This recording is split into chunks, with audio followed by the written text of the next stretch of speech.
Hé, le monstre de foire, le jeu est fini pour toi!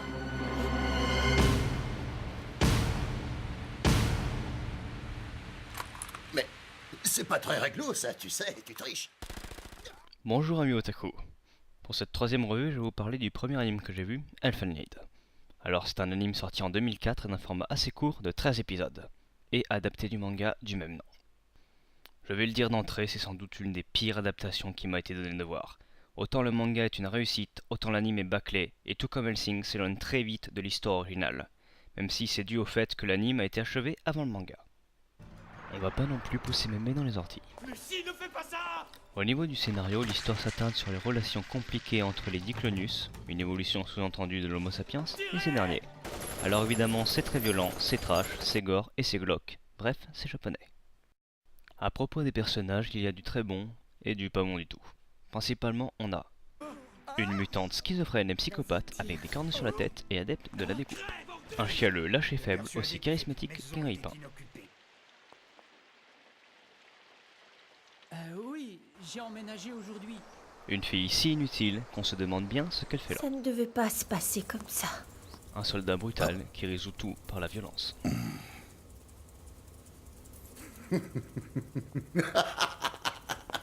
Il faut juste que je la bute. Excusez-moi, monsieur. Une autre mutante, naïve et gentille, même quand on lui balance des trucs dans la tête. Alors, je ne te décevrai pas.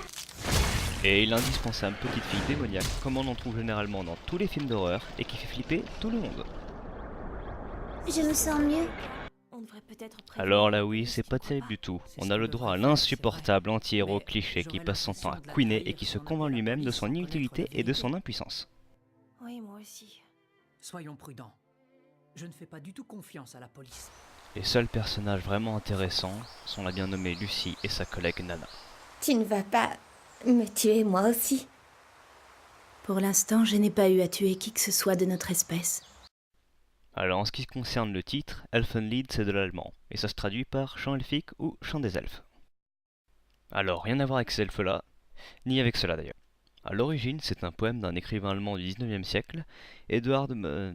bref, d'un écrivain allemand. Et ce poème a été adapté en chant par l'Autrichien Hugo Wolf. Bon, on s'en fiche un peu de ce que ça raconte ça, parce que ça n'a pas vraiment de lien avec l'histoire à part le titre.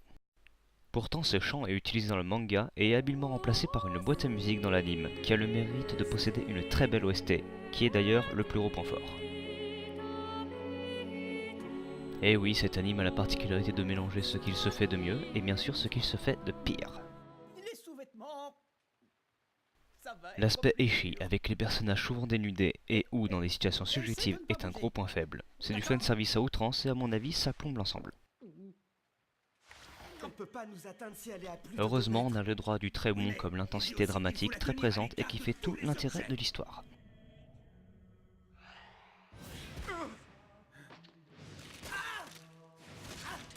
Après, pour ce qui est de la violence, certains voient ça comme un plus, ou comme étant préjudiciable.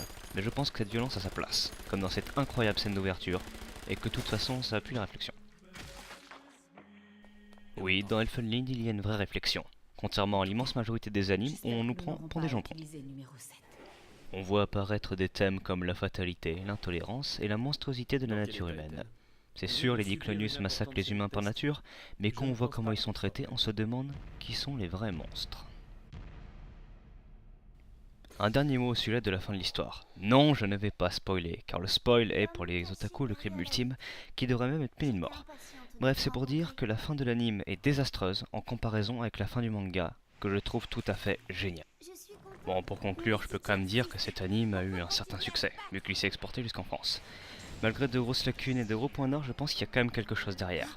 Évidemment, si c'était totalement merdique, je n'en aurais pas parlé. J'ai peut-être été un peu dur, mais c'est surtout parce que le manga est une vraie perle et que l'anime est bien en dessous. Si vous ne l'avez pas vu, réfléchissez quand même à deux fois avant de le voir. Il faut tolérer les mélanges chez horreur drame gore. Si vous l'avez déjà vu, eh ben vous l'avez déjà vu. Et si vous l'avez déjà vu mais que vous n'avez pas lu le manga, faites-le. Car c'est sûrement l'un des meilleurs mangas que j'ai lu, et il vaut vraiment, vraiment le coup. Et à la prochaine.